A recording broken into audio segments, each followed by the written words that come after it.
The midnight silence at Oak Haven Cemetery was shattered by a bone-chilling howl. Through the dense fog, a massive silhouette stood guard over a fresh grave, its eyes reflecting the pale moonlight like burning amber. Local residents had grown accustomed to the haunting sound of dog's cry of profound grief that echoed through the valley every night for the past 3 months. But this night was different. As two shadowy figures crept between the headstones, the mourning suddenly turned to menace. The dog's posture shifted, its mournful howls transformed into deep, threatening growls. The massive shepherd-like creature, known only as Sergeant, had never left Detective David Miller's grave since the funeral. Not for food, not for shelter, not even during the worst storms. The locals called it dedication. The police called it unusual. But only Sergeant knew the truth, a truth that would shake the foundations of the entire police department. As multiple flashlight beams cut through the darkness and hurried footsteps approached the grave, Sergeant's muscles tensed. Tonight, his vigil would serve a purpose far greater than mourning. Tonight, his loyalty would uncover a truth that had died with his master, a truth that would prove Detective Miller's death was anything but suicide. Leave a like and share your thoughts in the comments along with the city you're watching from now. Let's continue with the story. Detective David Miller's office at the Burlington Police Department remained untouched since that fateful day. The Daily Planner still open to October 15th, coffee rings staining case files, and a worn leather leash hanging by the door, silent testimonies to a life dedicated to justice. At 40, David had been one of Burlington's most decorated detectives, known for his unwavering integrity and the shadows behind his eyes that spoke of battles fought long before he wore the badge. Those who knew David well could trace his dedication to law enforcement back to a childhood marked by absence. His father, Nicholas Parker, had walked out one winter morning in 1994, leaving behind a 10-year-old boy and a devastated wife. The military became David's sanctuary, then his crucible, shaping him into a man who understood that loyalty wasn't just a word, it was a lifeline. The evidence of this transformation lay in the Purple Heart medal he kept in his desk drawer, next to a faded family photograph he never displayed.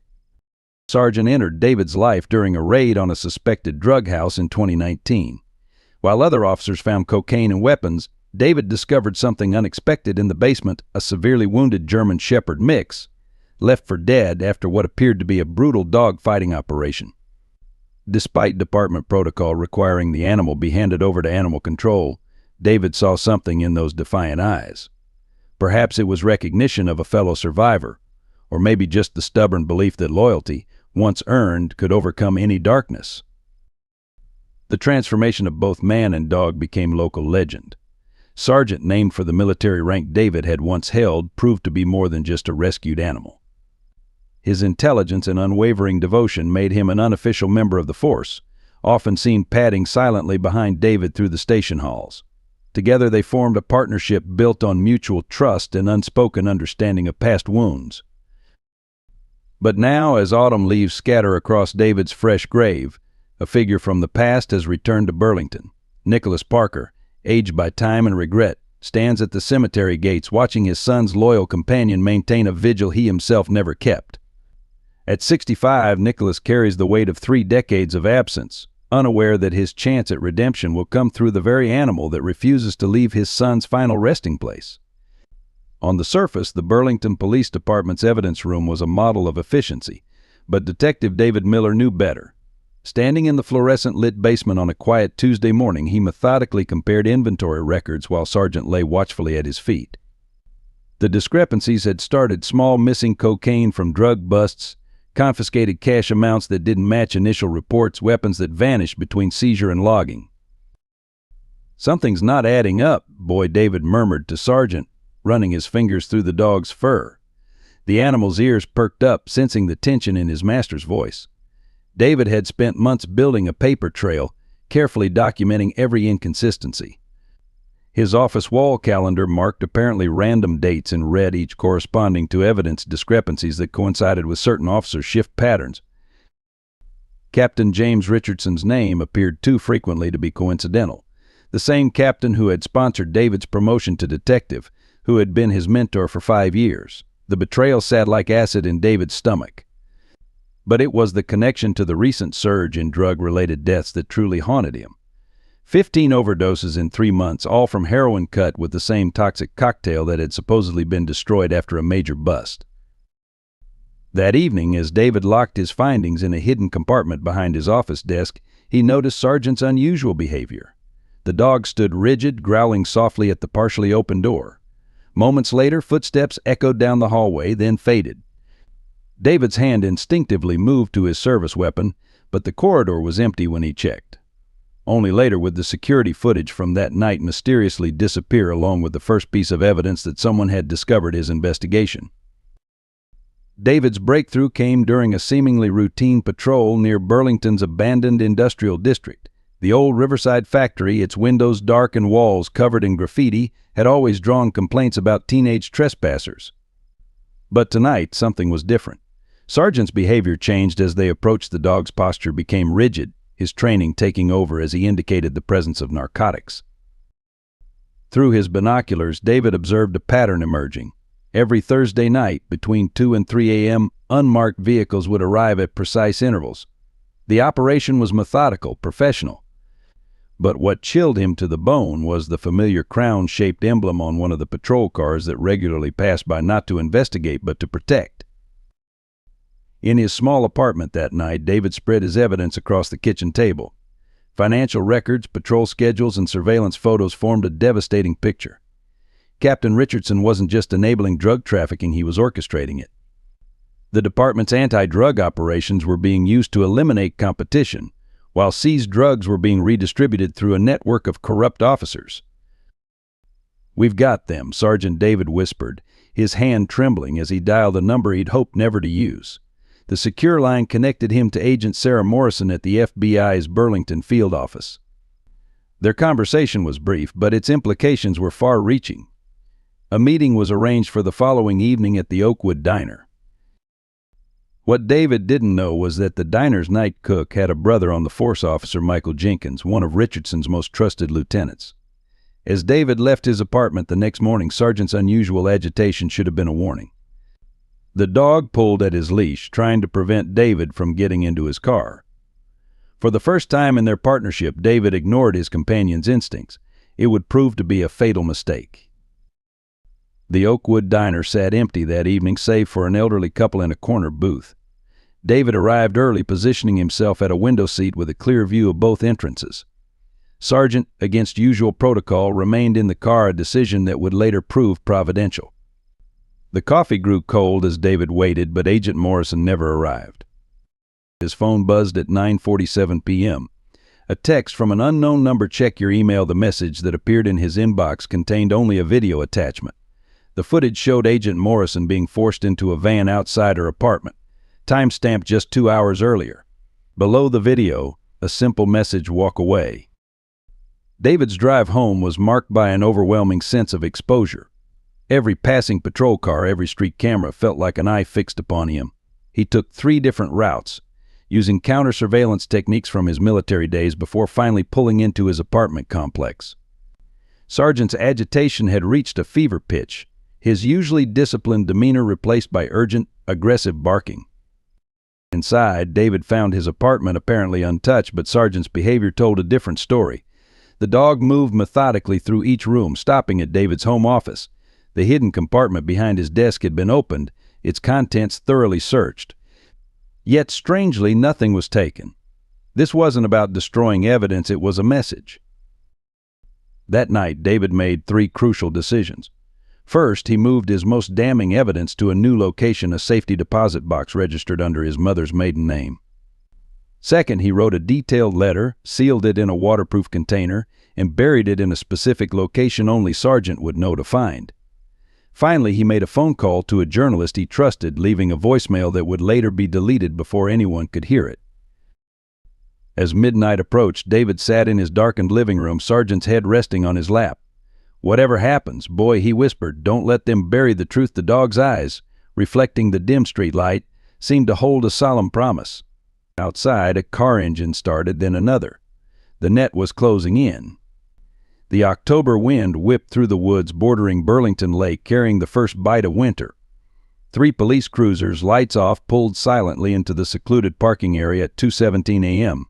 Captain Richardson emerged from the lead vehicle, followed by Officers Jenkins and Martinez. David's car was already there, exactly as they expected. Detective Miller Richardson's voice carried across the empty lot. "We need to talk." His tone was almost paternal, masking the gravity of what was to come.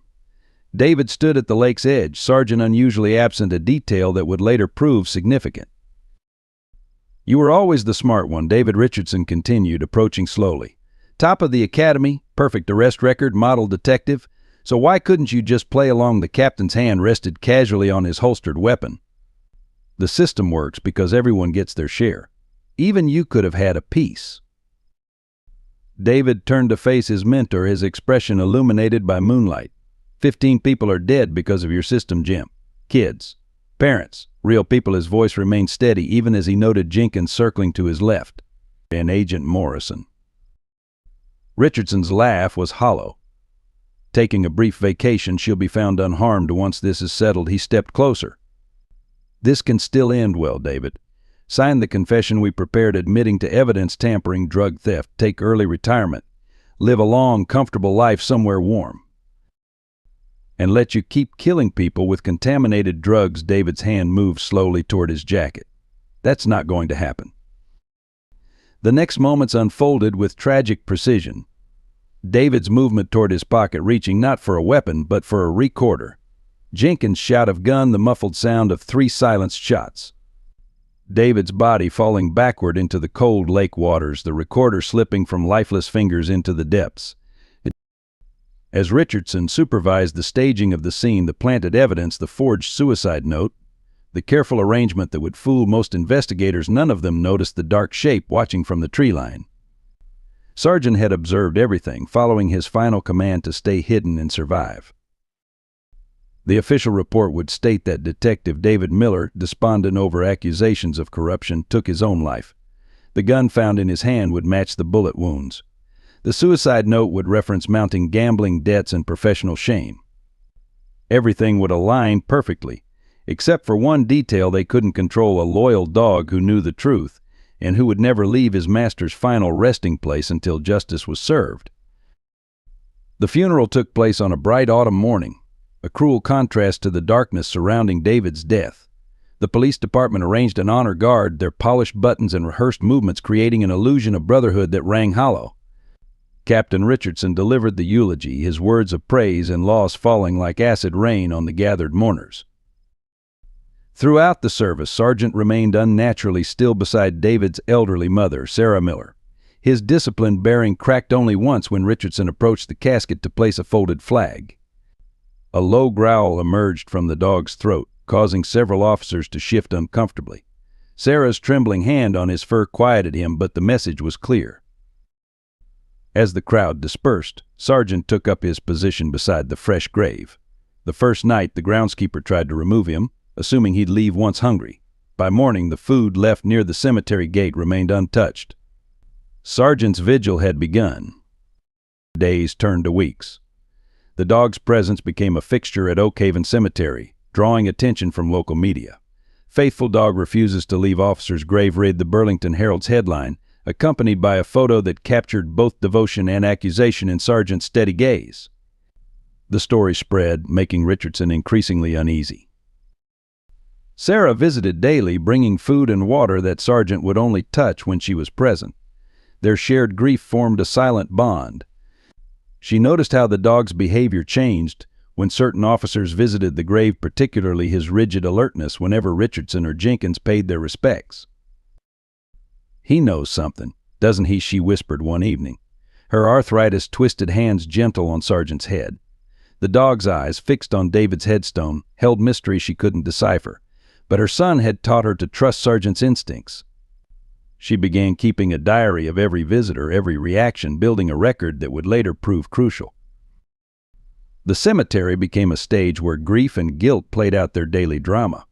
Sergeant's presence forced officers to maintain the appearance of mourning, even as his unwavering vigilance reminded them of their betrayal. Each visit became a test of nerves, particularly for Jenkins, whose increasing alcohol consumption and erratic behavior began drawing concerned looks from his colleagues. As winter approached, the community rallied. Anonymous donors provided a heated shelter near the grave, which Sargent would use only during the most severe weather. Local children left offerings, toys, treats, even letters to the guardian dog. But at night, when the cemetery fell silent, Sargent's true purpose emerged. His methodical patrols of the grounds, his careful observation of late-night visitors, suggested a mission beyond mere mourning. Nicholas Parker arrived in Burlington on a cold December morning, his rented sedan pulling into the cemetery parking lot just as the sun began to rise. 30 years of regret had carved deep lines in his face, his once dark hair now completely gray. The newspaper article about the faithful dog at Officer Miller's grave had caught his attention in his Arizona home, though the story didn't mention it was his son's grave the dog was guarding. Through the morning mist, he spotted the distinctive shape of a German Shepherd mix near a newer headstone. As Nicholas approached, the dog's posture changed, alert but not aggressive. Something in the animal's steady gaze reminded him of his years as a K-9 trainer before he'd abandoned his family for what he'd thought would be a better life. "You must be Sergeant," Nicholas spoke softly, maintaining a respectful distance. The dog's head tilted slightly, evaluating. I was David's father," the words caught in his throat. Sergeant's reaction was subtle but clear, a slight shift in position that placed himself between Nicholas and the grave, neither welcoming nor rejecting the visitor. Sarah's voice cut through the morning stillness. "Nick, one word, carrying 3 decades of pain." She stood a few yards away, clutching her daily offering of food for Sargent. The years had been kinder to her than to Nicholas, her strength evident in her straight-back stance despite her arthritis. "I read about David," Nicholas managed. "The suicide. It doesn't make sense. He was just a boy when I left, but even then he was the strongest person I knew." His eyes fell on the dates carved in stone. 40 years old.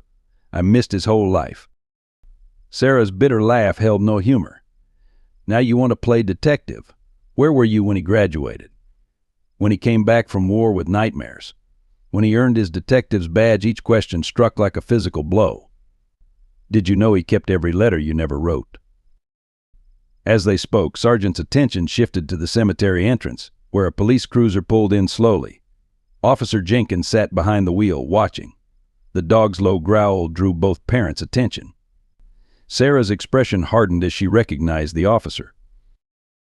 "That dog," Nicholas observed, "his professional training taking over. He's not just mourning, is he?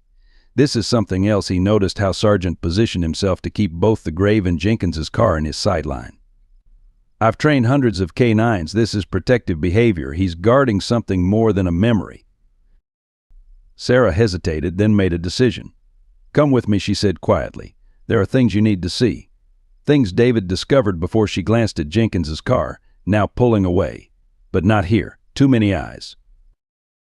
As they left, Sargent remained at his post, but his eyes followed Nicholas, seeing not the father who abandoned his son, but perhaps an ally in the quest for truth that was about to begin. Burlington's close-knit community began to fracture as winter deepened. The ongoing presence of Sargent at David Miller's grave sparked increasing public discourse about the circumstances surrounding the detective's death. The Burlington Herald's editorial page filled with letters, each week bringing new questions about the official suicide narrative.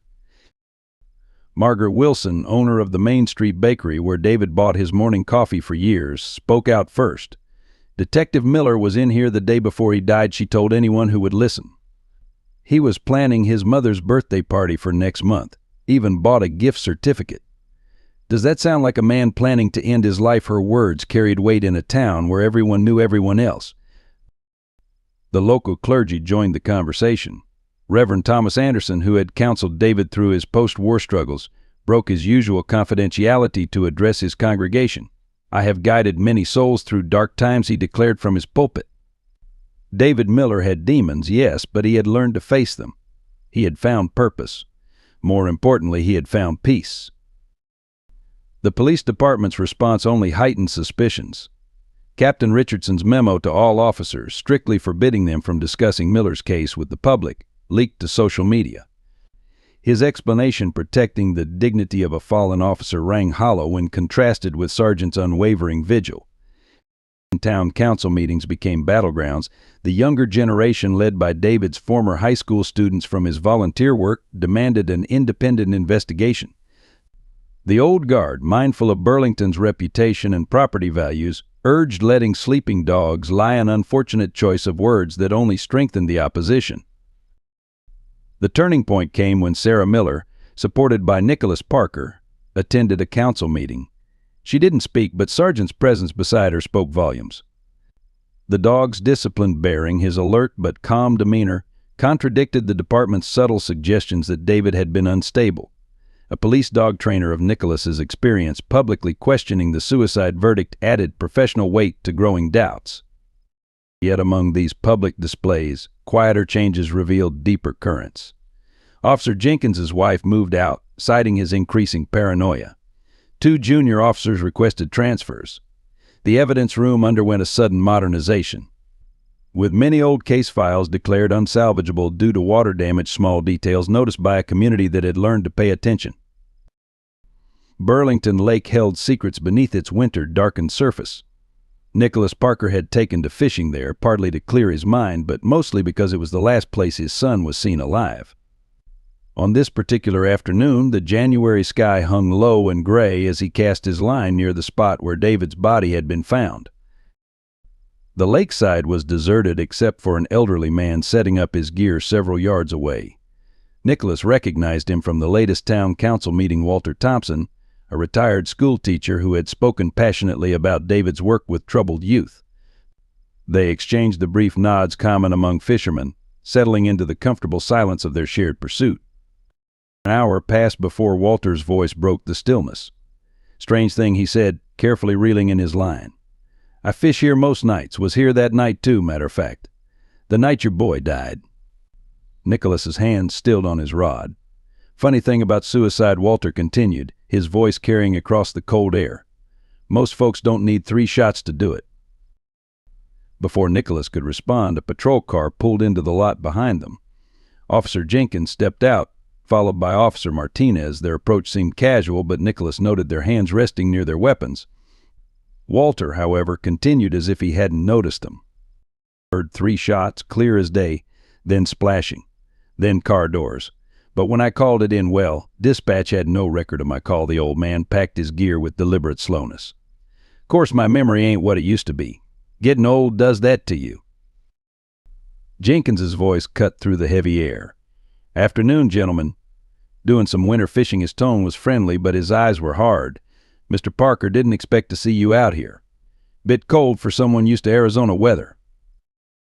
"Just trying to understand my son better," Nicholas replied evenly, noting how Martinez had positioned himself between Walter and the parking lot. Mr. Thompson here was sharing some local fishing wisdom. Was he now? Jenkins stepped closer, snow crunching under his boots. "Mr. Thompson's got quite an imagination. All those hours alone by the lake, mine tends to play tricks. Especially at night." The threat in his voice was barely veiled. Walter shouldered his fishing gear, his aged face serene. "Memory's a funny thing, Officer Jenkins. Sometimes it needs a little help coming back. Like that dash cam footage from your patrol car that night, the one that mysteriously failed. Bet if someone looked hard enough, a backup might surface." The tension broke as a group of teenagers arrived, their loud chatter echoing across the lake. Jenkins and Martinez withdrew, but their message had been delivered. As Walter walked to his car, he pressed a small envelope into Nicholas's hand. "Your boy was a good man," he whispered. "That dog of his knows it. And some of us haven't forgotten." Back in Sarah Miller's kitchen, Nicholas examined the contents of Walter's envelope under the warm glow of vintage pendant lights. Inside were 3 photographs, their edges worn, showing David in conversation with Agent Sarah Morrison outside the Oakwood Diner. The timestamp indicated they were taken just days before his death. More telling was the familiar crown-shaped emblem visible on a vehicle in the background, the same marking Nicholas had noticed on certain patrol cars. Sarah placed a cup of coffee before him, her hands trembling slightly as she settled into her chair. "There's more," she said, retrieving a leather-bound journal from a kitchen drawer. "David kept this hidden in his old room here. I found it when I was—" She paused, composing herself, "when I was packing his things." The journal detailed years of observations. David had been methodically tracking department activities since his return from military service. What began as routine notes evolved into a complex web of connections: drug seizures that never made it to evidence, suspicious deaths ruled as overdoses, patrol patterns that protected rather than prevented criminal activities. The crown emblem, Nicholas noted, pointing to David's detailed sketch. It's not department issue. It's like a signature, marking which vehicles are part of their operation. His law enforcement background helped him see the patterns David had uncovered. Sarah reached for an old photo album, turning to a specific page. "Look at this," she said, indicating a photograph from David's academy graduation. There, standing beside a young David, was Captain Richardson, wearing a peculiar tie pin, a small golden crown. Their conversation was interrupted by urgent scratching at the back door. Sergeant stood there, his posture alert. Nicholas had arranged for the dog to be temporarily released from his vigil, understanding that his presence might be crucial. The dog moved directly to Sarah's cabinet, pawing at its base. Moving the cabinet revealed a loose floorboard. Within the hidden space lay a waterproof container, its surface dusty but intact. Inside was a letter in David's handwriting, dated the day before his death, and a small recording device. "Mom," the letter began, "if you're reading this, Sergeant has done exactly what I trained him to do. There's a reason I never kept evidence at home or the office. The corruption goes deeper than I imagined. But I've found something they can't bury." The recording device contained conversations, careful, coded exchanges between officers about shipments and schedules, but most significantly, it held a conversation between David and Captain Richardson discussing Agent Morrison's cooperation. The final recording was dated the night David died. As they listened, Sergeant's behavior changed. The dog moved to the window, his attention fixed on the street outside. Through the gathering dusk, they could see a patrol car making its third pass of the evening. "They're watching," Sarah whispered, her voice steady despite her fear. "They always have been." Nicholas studied the materials before them, years of training helping him piece together the puzzle his son had died trying to solve. David didn't just stumble onto their operation, he realized. He was systematically dismantling it, and somewhere there's proof that would bring it all down. The winter storm that swept through Burlington that night provided perfect cover for what was to come. Nicholas Parker left Sarah's house at 11, the evidence secured in his jacket's inner pocket. The recording device in David's journal had revealed more than just corruption. They exposed a carefully orchestrated criminal enterprise that had been operating within the Burlington Police Department for years. As Nicholas navigated his rental car through the deserted streets, the falling snow reduced visibility to mere feet. He noticed the Crown emblem patrol car only when its lights suddenly flashed behind him. Officer Jenkins's voice crackled over the loudspeaker, ordering him to pull over. Protocol and years of training told Nicholas this was no routine stop. He pulled into the empty parking lot of the abandoned Riverside factory, the same location his son had surveilled months earlier. Through his rearview mirror, Nicholas watched Jenkins and Martinez approach, their flashlight beams cutting through the swirling snow. A third unmarked vehicle pulled in behind them, Captain Richardson's personal car. "Step out of the vehicle," Mr. Parker Richardson called, his voice carrying authority that had once commanded respect. "We need to have a conversation about your recent investigation." Nicholas emerged slowly, hands visible. The evidence in his pocket felt like it weighed 100 pounds. "Jim," he acknowledged Richardson, noting how Jenkins had already moved to cut off his escape route. "Quite a night for a traffic stop." "You should have stayed in Arizona," Richardson said, snow collecting on his shoulders. "Your son couldn't leave well enough alone either. Some situations require a practical approach. Sacrifices for the greater good." "Greater good?" Nicholas's voice carried across the empty lot. "Like the 15 people who died from your contaminated drugs? Like Agent Morrison? Like my son?" Richardson's face hardened. David made his choice. He could have retired comfortably. Instead, he played the hero. He gestured to Jenkins. "Search him. The recording device and journal, we know Sarah found them." The moment Jenkins stepped forward, the night erupted into chaos. A massive shape burst from the shadows, Sergeant, who had silently followed Nicholas from Sarah's house. The dog's training kicked in with devastating precision, taking down Jenkins before he could draw his weapon. Martinez's shot went wide, the sound muffled by the howling wind. In the confusion, Nicholas ducked behind his car, years of K-9 training allowing him to anticipate Sargent's next move. The dog had already disabled Jenkins and was keeping Martinez at bay, giving Nicholas precious seconds to reach for his phone. But Richardson had anticipated this moment. His shot caught Nicholas in the shoulder, sending him sprawling into the snow. Like father, like son, Richardson sighed, approaching with his weapon raised. At least you'll be buried next to each other. The sound of multiple sirens cut through the storm. Flashlights and voices approached from all directions. Richardson turned to find himself surrounded not by his corrupt officers, but by FBI agents who had been monitoring the situation since Walter Thompson had contacted them weeks earlier. Agent Morrison herself, recently rescued from her captivity, led the arrest team. Sargent stood guard over Nicholas as the FBI secured the scene, his mission finally complete. The evidence that David had died protecting would now bring down the entire corrupt network. As paramedics tended to his wound, Nicholas reached out to pat the dog who had saved not only his life but his chance at redemption. In the chaos of the arrest, Officer Martinez managed to slip away. The storm provided cover as he fled toward the lake, knowing every hidden path from years of protecting the drug operation's shipment routes. Sargent, seeing the escape, broke away from Nicholas's side and gave chase, his training and instincts merging into singular purpose. Agent Morrison coordinated the FBI response while paramedics attended to Nicholas. Martinez knows where the evidence is stored, she said, wrapping a thermal blanket around Nicholas's shoulders. He was Richardson's bookkeeper. Everything we need to dismantle their entire operation is in his possession.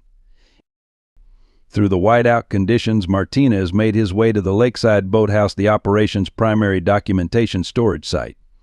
The building had stood abandoned for years, its decrepit exterior concealing a sophisticated security system. As he input the access code, Sargent's distinctive silhouette appeared in the storm. Inside, Martinez frantically gathered hard drives and documents, his hands shaking as he worked. The sound of Sargent's claws on the wooden dock outside marked the seconds. The dog's shadow passed each window methodically, a predator ensuring his quarry had nowhere to run. "Stay back," Martinez shouted as Sargent appeared in the doorway, his warning undermined by the tremor in his voice. The dog's steady advance forced him toward the back wall, where David's service weapon taken as a trophy the night of his murder hung in plain sight. The moment Martinez reached for the gun, Sargent struck. His attack was precise, targeting the arm with calculated force. The weapon clattered across the floor as FBI agents breached the entrance, led by Morrison. The evidence Martinez had tried to destroy provided the final links in the chain of corruption. But it was what they found beneath the floorboards that brought tears to Sarah's eyes when she later heard the news. There, preserved in a waterproof case, was David's actual final letter, not a suicide note, but a detailed account of the conspiracy, along with evidence he had accumulated over months of investigation. The letter's final words were not of despair, but of hope the truth will come out. Sargent knows the way.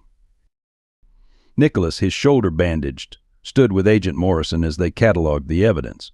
David trained him for this, Nicholas realized, watching Sargent maintain his vigilant guard. Every night at the grave, he wasn't just mourning. He was protecting the investigation, watching for the right moment. The storm began to ease as dawn approached. Sargent, his work completed, turned toward the cemetery, where the first light would soon touch David's grave. His steps were lighter now, his mission accomplished. Behind him, the sound of multiple arrests echoed across the lake where his master had died protecting the truth he had finally helped reveal. The Burlington Police Department headquarters buzzed with activity as FBI agents executed search warrants across the building. Captain Richardson, now in custody, watched from the interrogation room as decades of carefully constructed corruption crumbled. The evidence from the boathouse had exposed not just the drug operation, but a network of corruption spanning multiple jurisdictions. Agent Morrison stood before the assembled press on the courthouse steps, her recent captivity evident in the shadows under her eyes, but her voice strong. "Today we announce the indictment of 12 current and former law enforcement officers in connection with Detective David Miller's murder and a widespread criminal enterprise operating within the Burlington Police Department." Inside the courthouse, Nicholas Parker sat with Sarah as Richardson's arraignment proceeded. The former captain's plea of guilty to all charges included a full confession to orchestrating David's murder. His testimony revealed the depth of the conspiracy, how David's methodical investigation had threatened not just their operation but political careers and business interests across the state. Your Honor, Richardson addressed the court, his command presence diminished by prison garb. Detective Miller discovered our operation through legitimate police work. We had no choice but to eliminate him. But we never anticipated his dog would be our undoing. His bitter laugh held no humor. A man's best friend indeed. The evidence recovered painted a complete picture. David had discovered that the department's drug seizures were being resold through a sophisticated distribution network. The contaminated batch that killed 15 people had been intentionally released to eliminate a rival operation.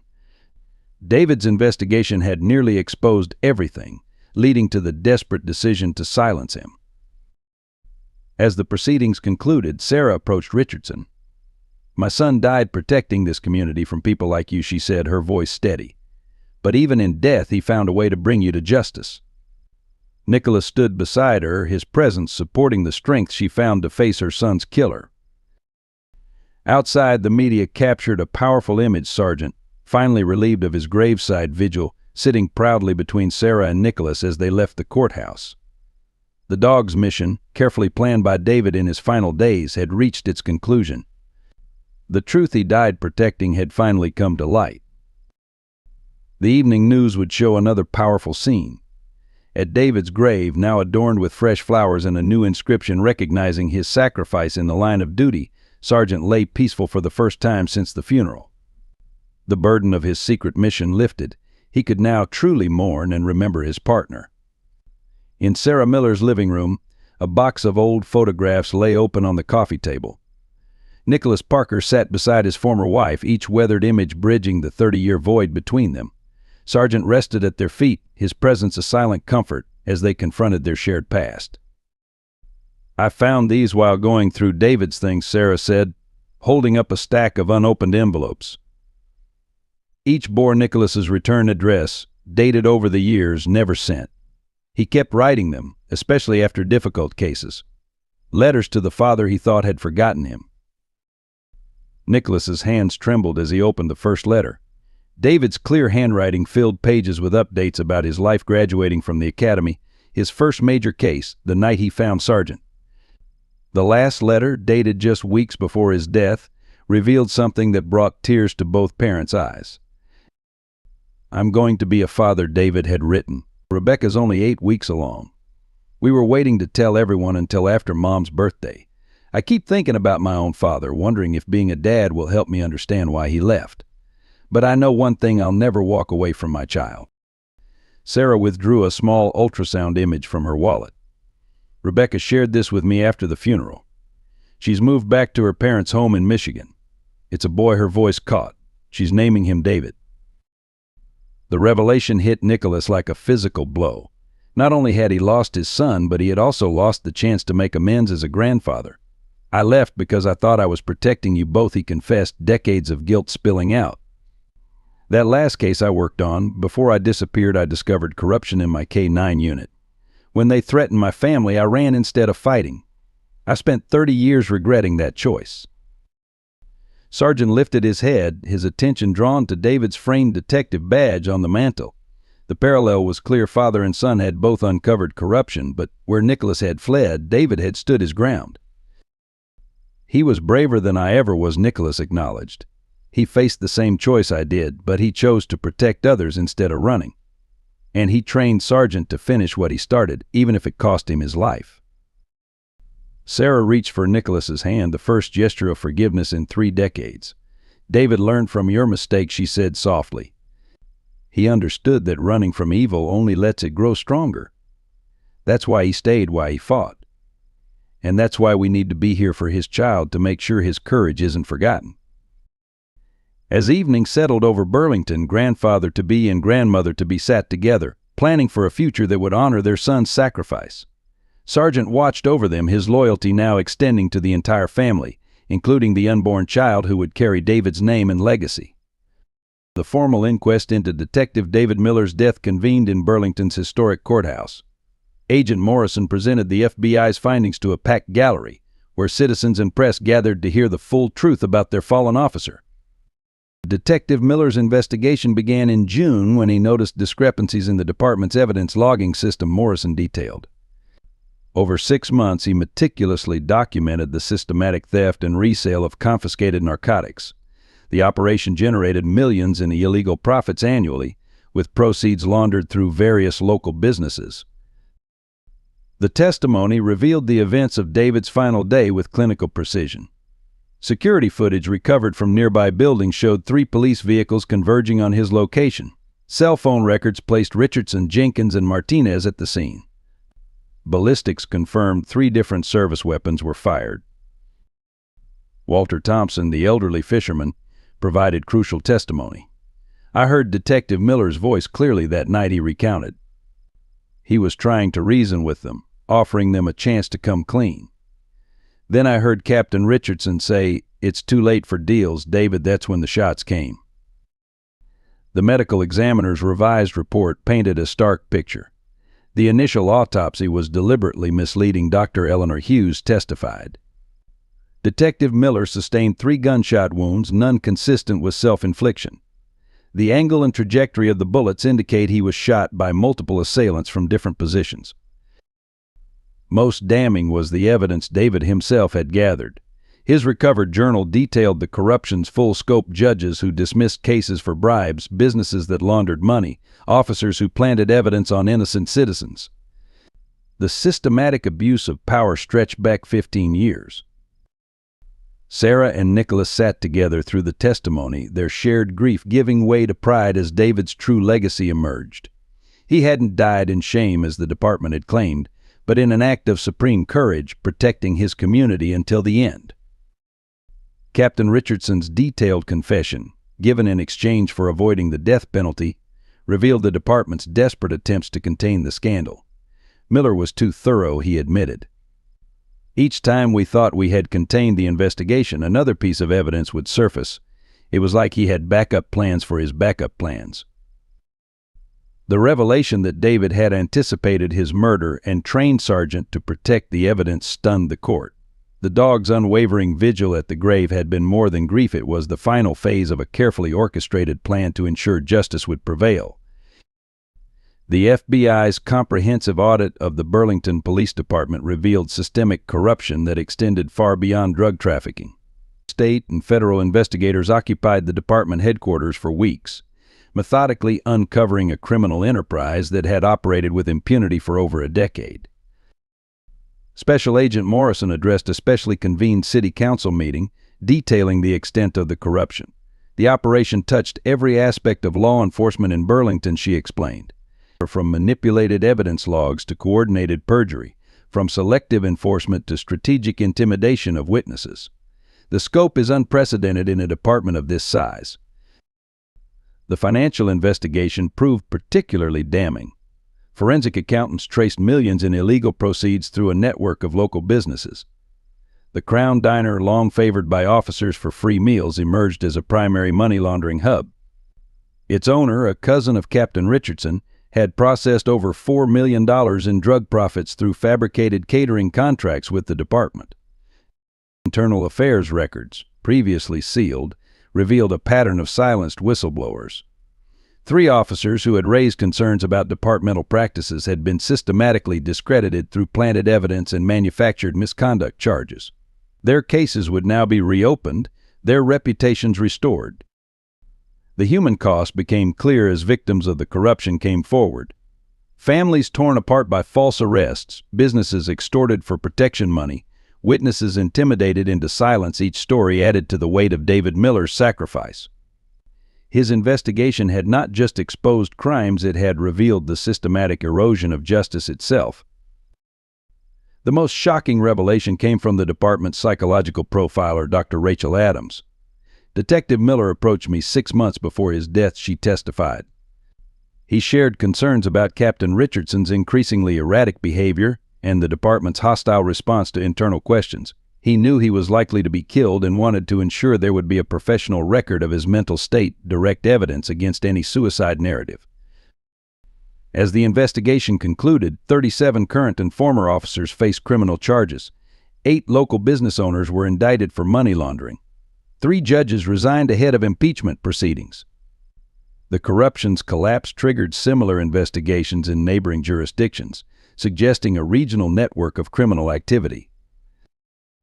The Burlington Police Department would be placed under federal oversight for 5 years, its practices reformed from the ground up. But amidst the institutional changes, the human element of David Miller's legacy endured. The evidence he died protecting had not just exposed corruption, it had forced a community to confront its complicity in injustice and commit to genuine reform. In the solitude of Sarah Miller's study, Nicholas opened David's personal diary, discovered in a hidden compartment of his son's old work desk. The leather-bound journal, its pages filled with meticulous handwriting, revealed the profound depths of a man preparing to sacrifice everything for justice. September 15th. Found evidence of tampered drug seizure reports today. The numbers don't align with state database records. Richardson's involvement is becoming clear. Started moving key documents to secure locations. Sergeant's training for evidence retrieval is progressing well. He's the only one I can trust. Completely now. The entries grew more detailed as David's investigation deepened. October 3rd, Rebecca told me about the baby today. Should be the happiest moment of my life, but it makes what I'm doing even more critical. This corruption could poison my child's future if I don't stop it now. Called Mom to schedule her birthday dinner. Need to make sure everything appears normal. Personal reflections intertwined with tactical preparations. October 10th mapped all cemetery access points with Sergeant today. He's learned to recognize specific officers by their scent. Started leaving evidence caches in predetermined locations. The grave of Michael Thompson, 1922 to 1985, will be our primary marker. Sergeant knows to lead trusted investigators there. Most poignant were David's thoughts about his father. October 12th found Dad's old case files from his K-9 unit days. The parallels are haunting. He discovered corruption too. But where he ran, I must stand. Sometimes I understand why he left, but I've learned that running from evil only gives it room to grow. My child will know a different legacy. The final entry, dated the day before his death, revealed a man at peace with his choices. They're closing in. Richardson's warning today was clear: take the retirement offer or face the consequences. But Sergeant's ready. The evidence is secured. Mom will be protected. And maybe somehow. This will help Dad find his way home. Some truths are worth dying for. The hard part isn't facing death, it's ensuring the truth survives you. Sarah and Nicholas read together, tissues dabbed at eyes as Sergeant lay watchful at their feet. The diary revealed not just an investigation, but a son's journey to understand his father's choices while making very different ones himself. Each entry showed David's transformation from a detective uncovering corruption to a man willing to sacrifice everything to protect his community and his unborn child's future. During the extensive investigation of Richardson's criminal network, FBI agents uncovered records that revealed Sergeant's origin story held deeper significance than anyone had realized. Agent Morrison presented her findings to Nicholas and Sarah in the federal building's conference room, the gravity of the revelation evident in her demeanor. Sergeant was originally part of a private security firm called Crown Protection Services, Morrison explained, laying out documentation on the conference table. The company, we now know, served as a front for Richardson's early drug distribution network. They specifically trained dogs to guard shipments and alert handlers to law enforcement presence. The record showed that Sergeant, then known as Unit 7, had been their most promising trainee. His exceptional intelligence and loyalty made him particularly valuable for their illegal operations. However, the dog's strong moral training from his original handler, a veteran K-9 trainer who later disappeared under suspicious circumstances, created an unexpected problem. Sergeant consistently refused to participate in illegal activities. Morrison continued. He would alert to drugs regardless of handler commands to ignore them. The organization deemed him unsuitable and scheduled him for elimination. That's when Detective Miller conducted the raid that saved him. What David never knew, but the investigation revealed, was that Sergeant's original trainer had been Thomas Carter, Nicholas's former K-9 unit partner. Carter had disappeared while investigating the same corruption that had forced Nicholas to flee 30 years ago. The documentation suggested Carter had embedded his training methods with a moral component that made his dogs resistant to criminal manipulation. "Your son didn't just save a dog that day," Morrison said to Nicholas. "He unknowingly preserved evidence of a decades-old crime." Sergeant's training patterns helped us connect Richardson's operation to multiple cold cases, including Carter's disappearance. Sarah reached for Nicholas's hand as the full weight of the connection settled over him. David and Sargent were brought together by the very corruption they died fighting, she observed quietly. They completed the investigation you and Thomas started all those years ago. The most profound revelation came from veterinary records found in the Crown Protection Service's files. Sargent had been born into their program, but his early training had been conducted by Carter using methods he and Nicholas had developed together in the police K-9 unit. The dog carried within him a legacy of integrity that connected father and son across decades. In the weeks following the revelations about Sargent's origins, Nicholas Parker found himself facing an unexpected opportunity to honor both his son's sacrifice and his own unfinished mission. The FBI's task force, recognizing his unique experience with police K-9 programs and his personal connection to the case, offered him a position as a consultant for their reform initiative. During a formal meeting at the federal building, Agent Morrison outlined the proposal. "We're implementing new training protocols for K-9 units across 3 states," she explained. "The methods you and Thomas Carter developed, the ones that made Sargent resistant to corruption, could become the foundation for a new standard in law enforcement integrity." The program would begin in Burlington, where the police department's K-9 unit needed complete reconstruction. Nicholas would work directly with the new handlers, sharing not just training techniques but the critical importance of moral courage in law enforcement. His first task would be to develop a training curriculum that incorporated the ethical components he and Carter had pioneered. Sarah supported the initiative wholeheartedly. David would have wanted this, she told Nicholas, as they discussed the opportunity over dinner. He didn't just expose corruption, he believed in building something better to replace it. Sargent, now dividing his time between them, rested his head on Nicholas's knee, as if affirming the decision. The position offered Nicholas more than professional purpose. It provided a platform to share David's story with every new officer who went through the program. His son's choice to stand against corruption, even at the cost of his life, would become part of the foundation for a new generation of law enforcement officers. Working with the FBI, Nicholas began documenting the subtle training markers that had made Sargent exceptional. Each technique was analyzed and incorporated into a comprehensive program that emphasized both skill and ethical behavior. The connection between handler and dog would be built on a foundation of integrity, just as David and Sargent's partnership had been. "We're not just training dogs," Nicholas explained to his first class of handlers. "We're building partnerships that can withstand moral challenges.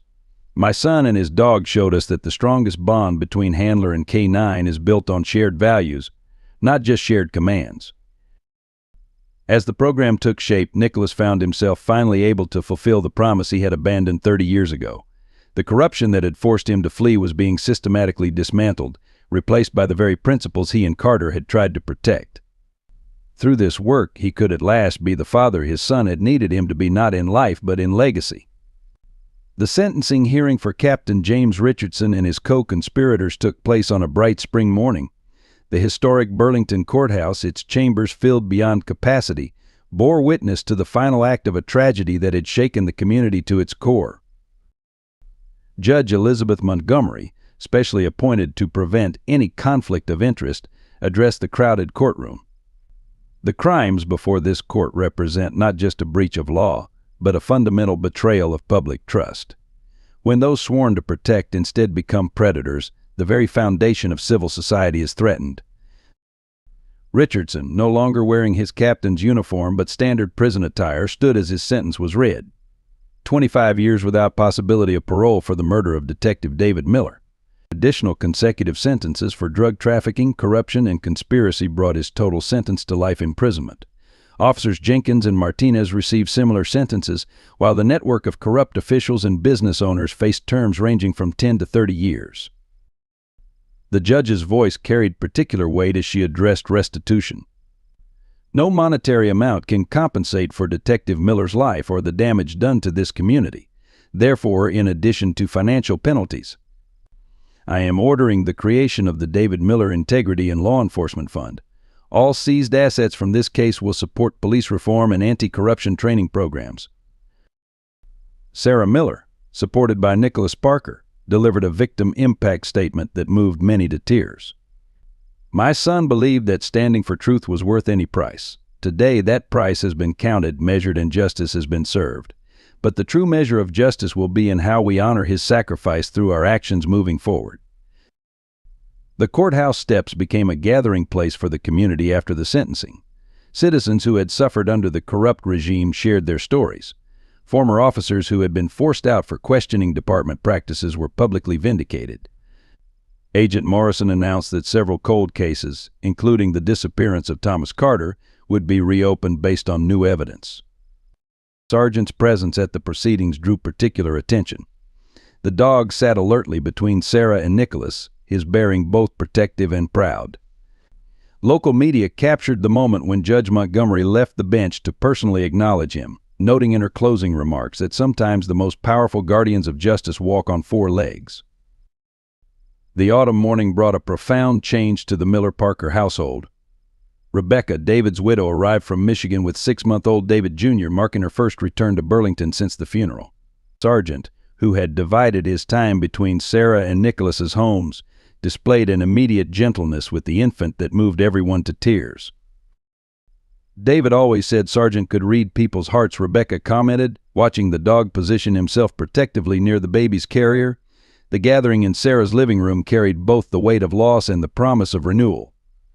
Nicholas, now fully embedded in his role with the FBI's K-9 reform program, observed the interaction with professional appreciation and grandfatherly pride.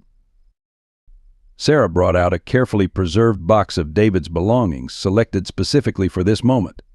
These should be with his son, she said, removing items one by one: David's rookie police badge, his Purple Heart from military service, and most poignantly the letter he had written to his unborn child, found among his effects after the investigation concluded.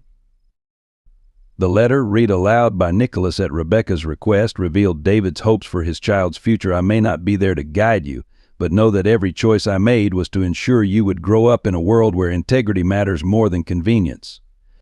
And courage means standing for truth, even when it comes at a great cost. As the day progressed, the family dynamic shifted subtly but significantly. Rebecca shared her plans to return to Burlington permanently, accepting a teaching position at the local high school. Sarah and Nicholas, their own relationship transformed by shared grief and purpose, had created a support system that would embrace both mother and child. Sergeant's role in this family reconstruction proved pivotal. The dog moved seamlessly between family members, his presence a living bridge between past and future. When David Jr. reached for him with tiny hands, Sergeant's patient acceptance seemed to embody his original master's protective spirit. The afternoon concluded with a visit to David's grave, now adorned with fresh flowers and a small addition to the headstone: beloved father, son, and guardian of truth. Sergeant, no longer maintaining his constant vigil but present for this family moment, stood watch as 3 generations united in remembrance and hope. 1 year after Richardson's sentencing, the Burlington Police Department hosted the inaugural graduation ceremony for its reformed K-9 unit. The training facility, newly christened as the David Miller K-9 Training Center, welcomed its first class of graduates under Nicholas Parker's leadership. The ceremony carried special significance as Sergeant, now officially retired from active duty, received the department's first Lifetime Achievement Medal for exceptional service. The award, presented by Agent Morrison, recognized not just his role in exposing corruption but his ongoing contribution to the new training program, where he helped evaluate potential K-9 candidates. Rebecca, now settled into her teaching position at Burlington High School, watched proudly as young David Jr. toddled across the training center's lawn, closely shadowed by Sergeant. The dog's protective instincts, once focused solely on uncovering truth, had evolved into gentle guardianship of David's son. Sarah often remarked how the child had inherited his father's way with animals, displaying an innate understanding of Sergeant that reminded everyone of David. The David Miller Integrity and Law Enforcement Fund had already begun showing tangible results. 3 neighboring police departments had adopted Burlington's reformed K-9 training protocols, and a scholarship program supported children of fallen officers who wished to pursue careers in public service. The fund's board of directors, chaired by Sarah Miller, ensured that each initiative embodied the principles David had died protecting. Nicholas's K-9 training program became a model for departments nationwide. His curriculum, which integrated Thomas Carter's ethical training methods with modern law enforcement requirements, emphasized the unique bond between handler and dog as a foundation for institutional integrity. Each graduating class heard David's story, understanding that their role extended beyond law enforcement to the very preservation of justice itself. The Burlington community had transformed as well. The annual David Miller Memorial Run, organized by Rebecca, brought together citizens and law enforcement in a celebration of transparency and community partnership. The event concluded each year at Oak Haven Cemetery, where Sargent would lead participants to David's grave no longer in perpetual vigil, but in proud remembrance. As autumn leaves fell around the training center that graduation day, 3 generations of Millers and Parkers watched the new K-9 teams demonstrate their skills. Sargent, gray around the muzzle but still dignified, sat between Sarah and Nicholas as young David Jr. clutched his grandfather's hand. The boy's other hand rested naturally on Sargent's head, an unconscious echo of his father's gesture. "Your daddy would be proud," Sarah whispered to her grandson, watching him interact with Sargent. "He helped make the world a little better, and now we get to keep making it better, one day at a time." The sun set over Burlington, its light touching the K-9 Training Center's new motto, carved in stone, "Integrity above all," in memory of Detective David Miller. Below these words, a simple silhouette of a handler and dog served as an eternal reminder that sometimes the greatest acts of loyalty come from the most unexpected guardians. In the twilight of our years, we often reflect on the legacies we leave behind. Detective David Miller's story reminds us that it's never too late to right the wrongs of our past, to rebuild broken family bonds, or to stand up for what's right. His sacrifice, and the unwavering loyalty of his dog Sargent, speaks to the timeless values that our generation holds dear: integrity, duty, and the courage to face our mistakes. When Nicholas Parker returned after 30 years, he found redemption not in erasing his past, but in honoring his son's sacrifice by completing the mission they unknowingly shared. This resonates deeply with those of us who carry regrets about family choices made decades ago. It teaches us that while we cannot change the past, we can still heal the future. The story of 3 generations brought together through loss and loyalty reminds us that our life experiences, even our mistakes, can serve a greater purpose. Like Sargent's vigilant watch over David's grave, our dedication to family and truth may require patience, but justice and reconciliation remain possible even in our later years. It's a powerful reminder that our chance to make a difference, to heal old wounds, and to strengthen family bonds never expires. I hope you enjoyed today's story. Subscribe to the channel so you don't miss more stories like this. Leave a like and comment below what you thought of the story. See you in the next video.